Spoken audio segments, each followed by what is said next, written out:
Yeah, fine. Asiamah. Pa. Okay. Me first vice from me koyi. Ye kan nipa also ma sene se me nko kan ho. Oh, okay. Oh, yes.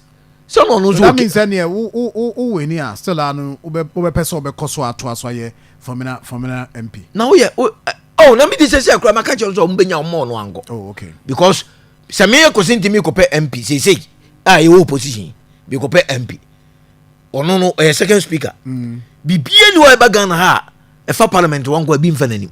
Ana me boa. Enti se me ko to ma me akosenti. Na me ko abekọ akotara ba bench. Na kwan a wo ye no wo formina.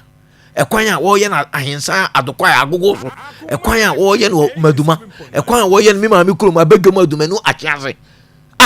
Ye dressing na wi a ye ntare. No ja mi me da ko lobi edi project aba. Bibi aba. Edi bi susu se nye tambia na ye to aba. Mi kan kiro. Eti yewura afifa wu ye no.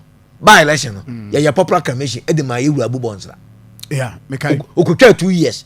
Ofiri ho no, be say ye popular commission di man no, mo okutwa 4 years. Eya no obi say obi ba one time ani eto no. Nya no kore no no ba one time. E 1.5 no koy. So what you say? Enyi da bia na eto aba. Uche eduru ba bia o hwe nipa no de nneoma siko na ne nyina adwodwo ho. Masa ye man nko ba konka ho. Enti sisa me koto bia. Beka so me nya aba no to ne mfa sia man nko ba konka ho.